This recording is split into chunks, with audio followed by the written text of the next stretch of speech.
Welcome back to the Place We Find Ourselves podcast. I'm Adam Young, and today I want to talk to parents. Here is a common experience. You begin engaging your story. You begin looking at some of the ways that your parents harmed you, and you suddenly realize, oh crap, I am doing some of these same things to my children. Very common experience. It's easy to get distracted from engaging your own story as you become focused on how you are harming your children. And what I want to do today is to address the question, what do I do when I come to realize that I've been harming my children all these years? And depending on how old you are and how old your kids are, this can be a gut-wrenching question.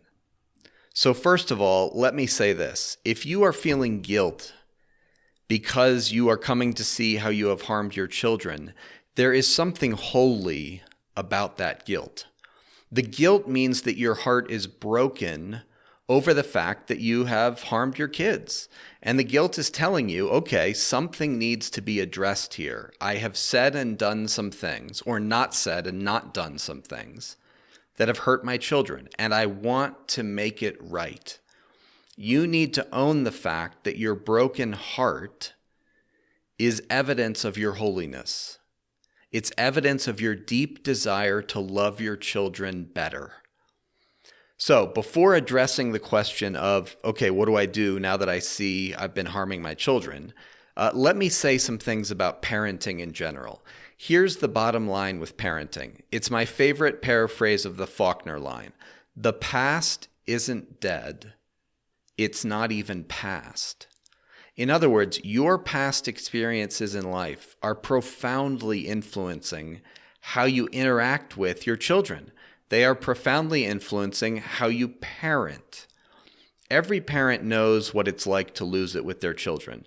But what's actually happening neurobiologically? Why do we sometimes lose our temper with our son?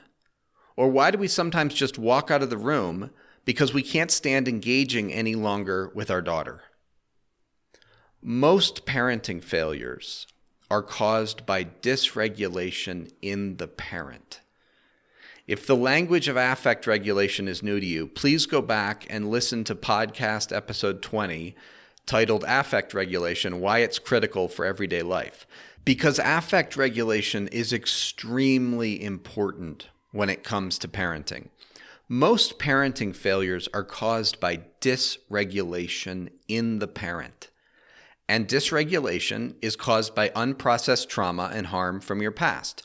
Who among us does not know the experience of being triggered by our child? Yes, triggered by a 5-year-old, triggered by a 15-year-old, triggered by a fussy infant. Triggered simply means that your child says or does something and your body goes into a different physiological state. You become dysregulated.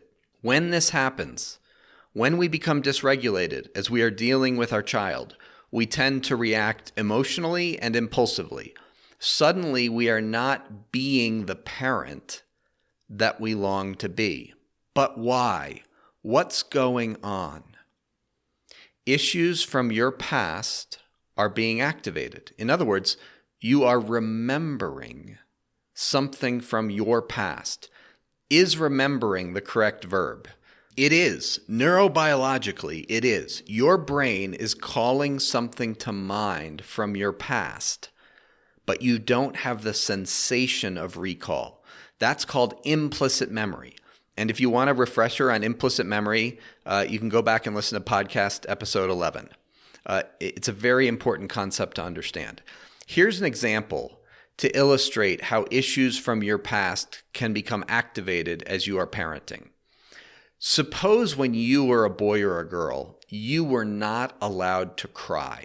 Your mom couldn't handle it, dad couldn't handle it. It was just an unwritten rule in your home that you were not allowed to cry. It was off limits. And today, you've got a 7-year-old son who cries often.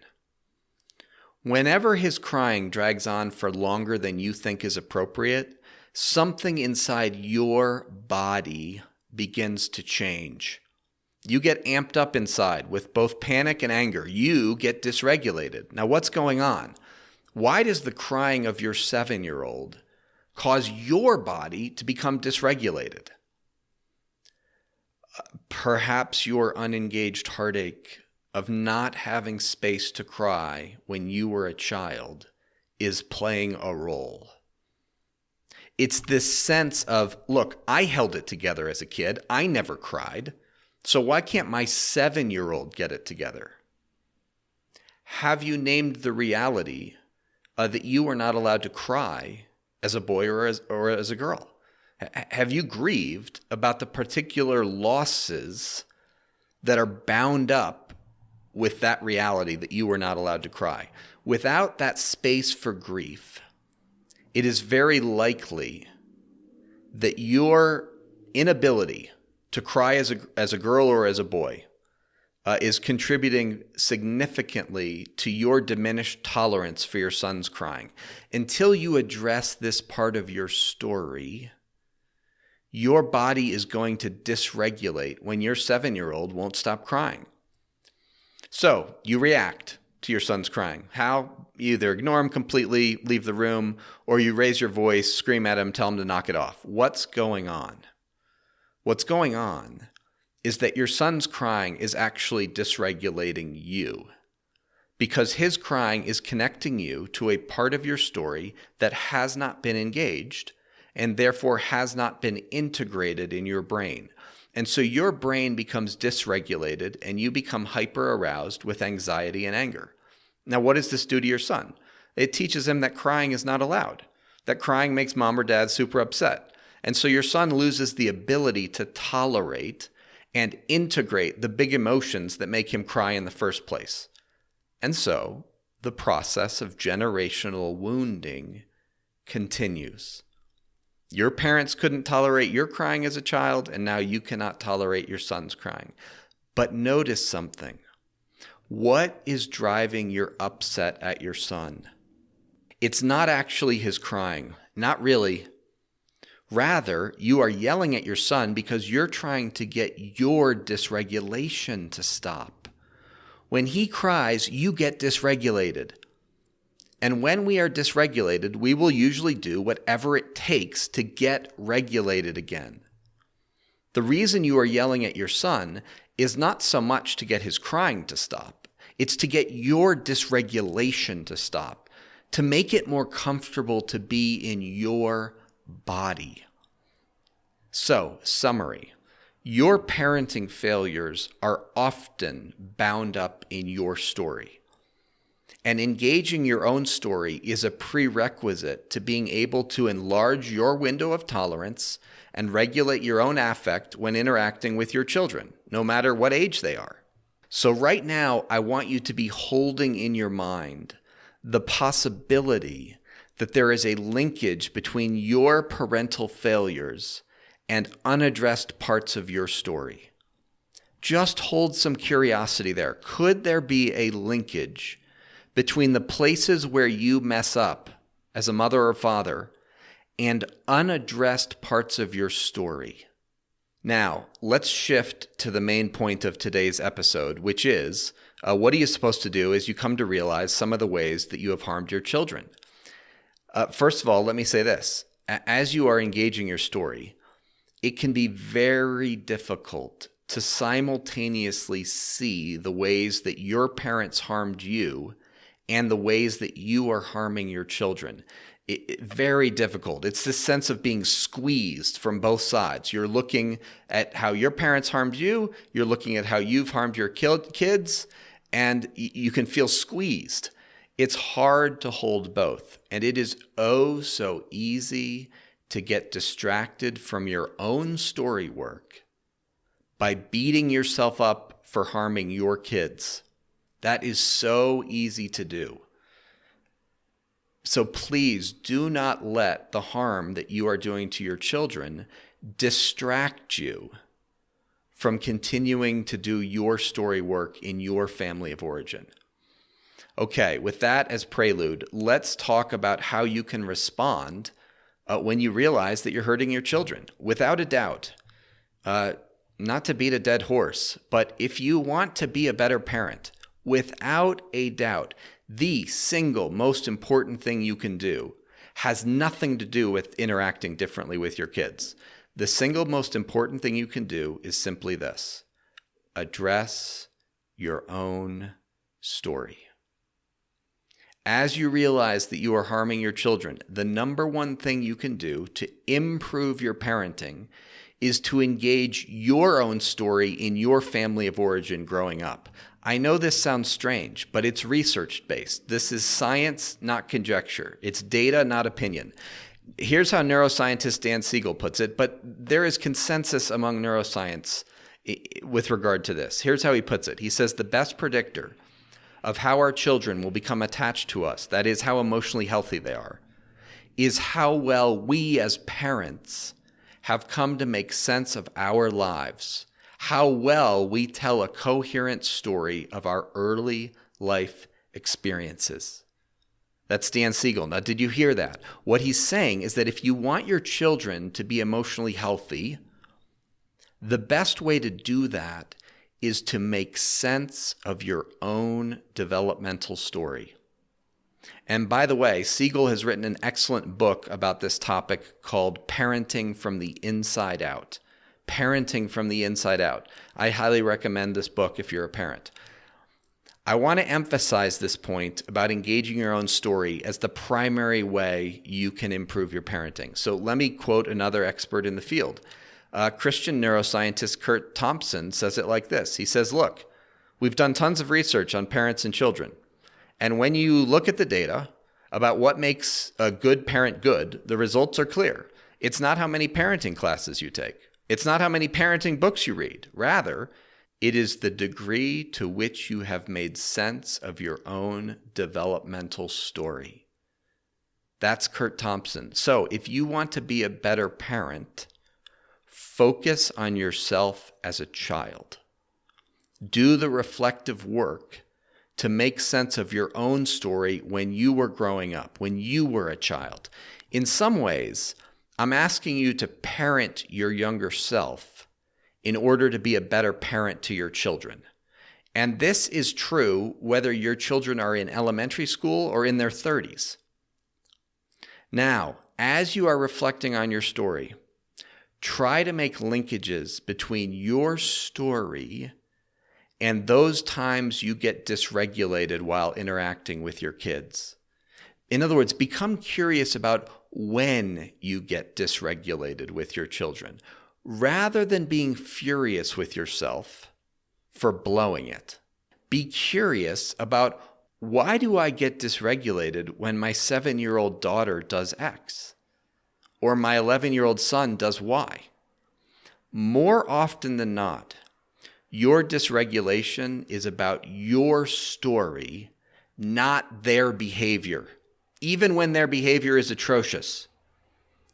Okay, that's number one. Engage your own story. Second thing you can do when you realize that you're doing harm to your kids, make sure your child feels felt. Now, what does that mean? What does it mean to feel felt? You feel felt when another person is attuned to what you are feeling on the inside, and you have a sense that that other person is with you in those feelings.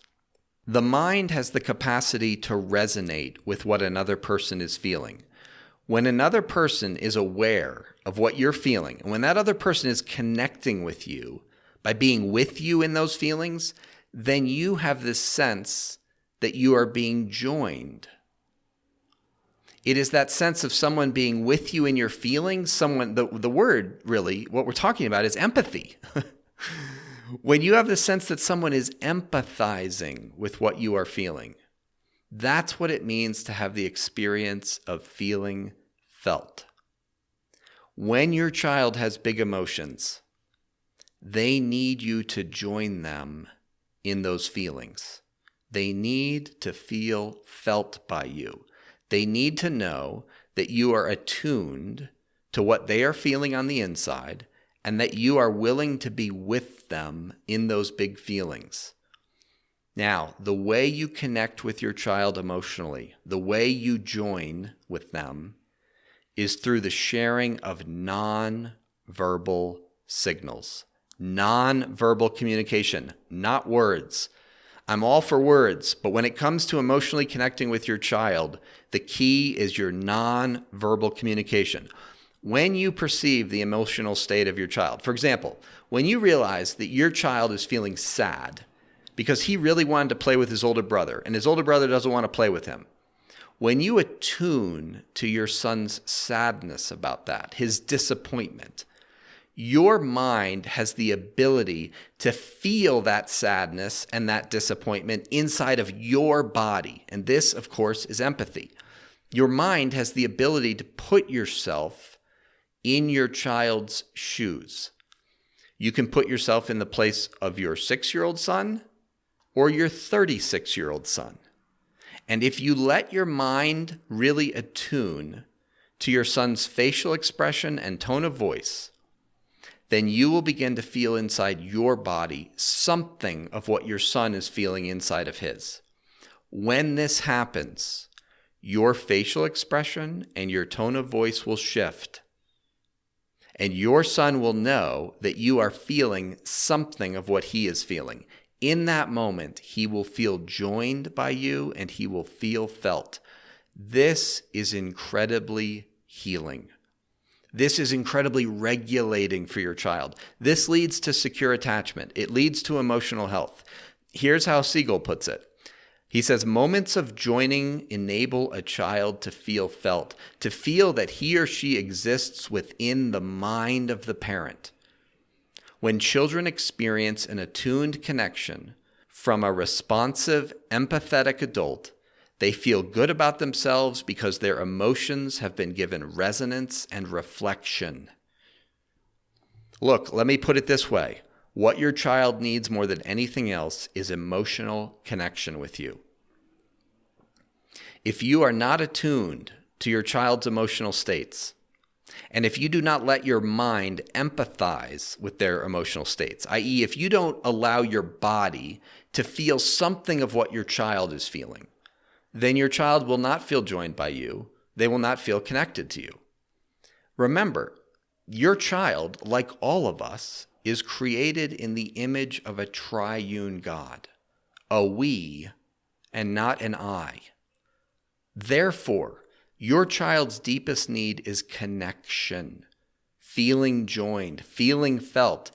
And if you're listening to this and you're feeling like, I rarely allow myself to emotionally connect with my child, okay, you can start now.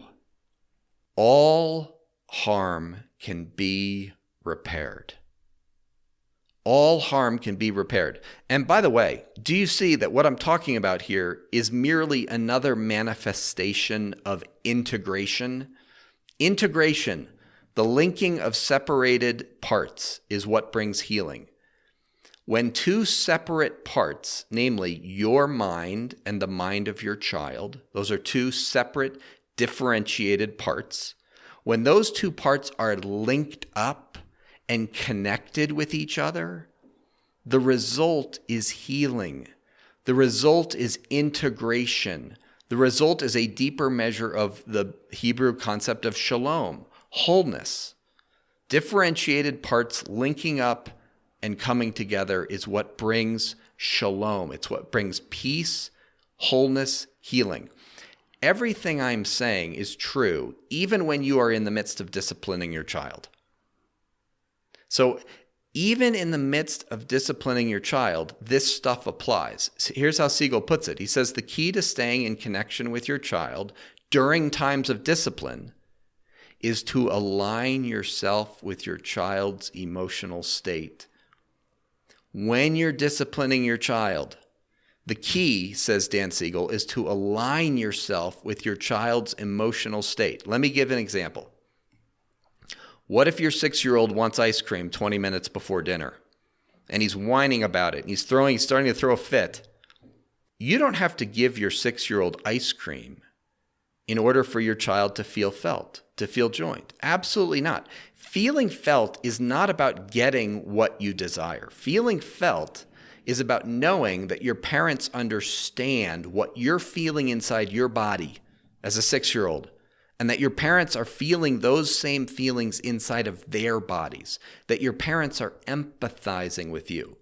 So, as a parent, you can empathize with your child's desire to have ice cream 20 minutes before dinner without agreeing to give that child ice cream. But you have to let your body feel the child's anger and frustration and disappointment and unmet longing.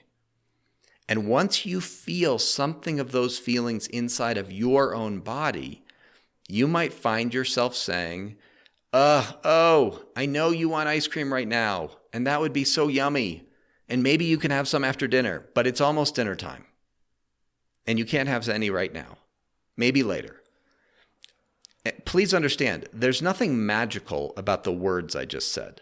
The magic is in the non-verbal communication. In other words, your facial expression and your tone of voice have to let the child know that you are feeling something of the child's sadness and anger. The magic is in the child knowing that you are feeling something of their disappointment and frustration and unmet longing. One more example, a personal one. My 9-year-old son Eli recently told me how disappointed he was that I wasn't noticing his efforts to calm himself down. So he'd been trying to calm himself down, and I wasn't noticing his efforts to do that. And he said, "Dad, there are lots of times when I'm trying to calm myself down and you don't even notice. You're just mad at me for not being calmer, for not doing it faster. You don't even notice that I actually am calming myself down a little bit." That's what he said to me. Now, I'm kind of a professional noticer. I'm very skilled at noticing when people's affect changes. So how is it that I have not been noticing my very own son's shifts in affect? When I realized that what Eli was saying was true, I immediately felt his disappointment inside my body.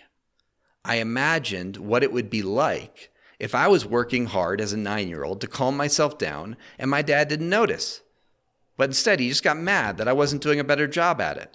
I felt the disappointment that my son Eli was feeling. And I said to him, Eli, it breaks my heart that I have not noticed you when you do good, hard things like trying to calm yourself down. And Eli said, thank you for saying that, Dad. And he told me that he felt loved when he heard me say that I was heartbroken. Now, why did he feel loved in that moment? Because when I said it breaks my heart that I haven't noticed you trying to calm yourself down, when I said that, it let Eli know that I felt the sadness and disappointment that he was feeling about me not noticing him. And so Eli felt. He felt joined by me. And in his words, this meant that he felt loved. Now, take a look at the story. The end of the story is that Eli felt loved. But what was the beginning of the story? How did the story start? It started with my failure as a parent. I wasn't noticing Eli's efforts to self-regulate. I wasn't attuned to him. I was just getting mad at him for having temper tantrums. What started as failure ended with Eli feeling loved. Here's the point. Every parenting failure can become the opportunity for a parenting success if you are willing to do the work of repair. And the next episode, part 2, will be entirely focused on how do you repair with your children. Okay, thank you for listening. Please consider supporting this podcast financially. There are 2 ways you can do that. You can go to my website and make a donation. That's number 1. Or you can download the Place We Find Ourselves app from the App Store. And then you can pay $3 a month, $30 a year, and you will get episodes as soon as they are released. All episodes of the podcast release to the Place We Find Ourselves app 4 weeks before they are released publicly. So it's a way of getting episodes immediately and supporting the podcast at the same time. Thank you for considering it. Have a great couple of weeks, everybody.